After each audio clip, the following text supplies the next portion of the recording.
Paige, it certainly looked like you were having a lot of fun out there. Tell us what the emotions were like right now. It's fun, a little hard-winded. I like to go out there and put on a show, so I had a lot of fun up there. I know you've been working really hard for this opportunity, but now that it's here, headlining a UFC event, is there any feeling of pressure that you've got to deliver, that you got to prove that you're worthy of this opportunity? No, I don't feel like I have to prove anything to anybody. I really like to win, so that's what I plan on doing. I'm really curious too. Everybody's kind of calling this the Paige and Sage card. I mean, I wonder how much you've talked to Sage, and are you okay being kind of linked to him? Definitely, that kid's a superstar. He's going to be huge, and he's a really nice guy. I got to talk to him a lot this weekend. Where do you think you've made the most improvements over the last year? The most improvements, I like to say that I've improved most in my technique. That's really where I'm trying to improve the most, so I'm hoping that shows. How good is it to peak on the same couple of days that Chad and Uriah are peaking? It's huge, especially the team workouts. Like tonight, I get to work out with my entire team. They're all here, so it's going to be a great group. It's going to be a lot of good energy. What do you see in Rose? I mean, she had a lot of hype around her not that long ago. It's kind of quieted down a little bit, but break her down as an opponent. What do you see? Yeah, obviously she's a great submission artist. She has all of her wins by submission. She has a good stand-up game, so I definitely am not going to be not going to take her easy in any area of the fight. So I'm excited to get out there and beat her. What do you think you're really climbing the ladder now? Where do you think that a win in this fight would put you in the top 5 for sure. That's definitely where I want to be. I want to beat her and continue to rise up the strawweight rankings. She's been known for her flashy kicks and her submission game. What do you see adversity-wise? How do you prepare for those? I prepare for those in my training camp.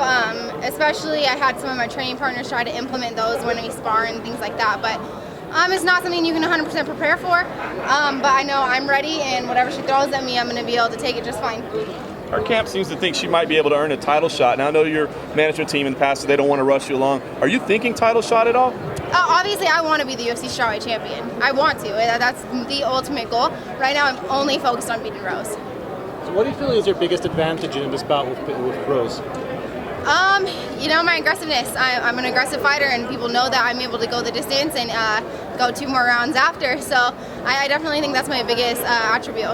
You haven't been training a lot of defense for explosive sudden submission attempts? No, for me, I'm just getting ready for wherever the fight goes. I have to be comfortable standing and I have to be comfortable on the ground. Obviously you're aggressive, but you don't want to be too aggressive. Where's the balance? It's just fighting smart. You don't want to go out there and gas yourself in the first round. Obviously, we have a 5-round fight coming up, and you don't want to leave yourself open to submissions. You don't want to leave gaps in any area. So I definitely have to find a good balance. So I asked Sage this question. I'm going to ask you as well, because it's a similar situation. You've been cast into the spotlight, and you're kind of like a fighter that everyone wants to beat in your division. How do you feel about having this target on your back? It feels great, even though there's a champion in the division, everybody wants to fight me. So I think it's awesome, and I'm going to go out there, I'm going to continue to get fights, and I'm going to continue to win. Do you feel the pressure at all from additional media requirements and everything that's been kind of put upon you since you've come into the spotlight here at the UFC? No, this was really fun. I was excited to finally do my first open workout. That was really cool.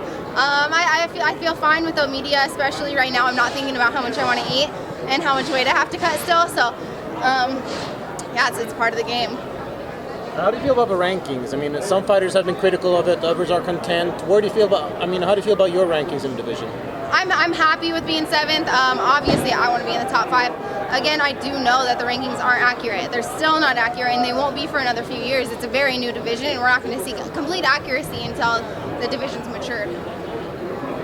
Looks like you never get tired. It's always like that. It's always been like that, yeah. Even as being a kid, my parents had to apologize to all my friends' parents because I was bouncing off the walls. I don't know where it comes from. I've always had a lot of energy.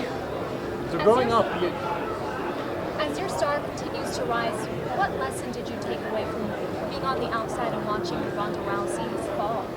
Always stay humble, and don't underestimate any of your opponents. Even if you're the extreme favorite, you have to go out there knowing that anybody can beat you, and they want to. Do you think she wasn't humble?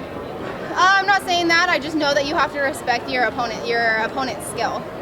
Among women fighters, is there a sense of relief when someone who's dominated for so long is finally knocked off? No, I really liked Ronda, and I liked how much she's done for me and my sport.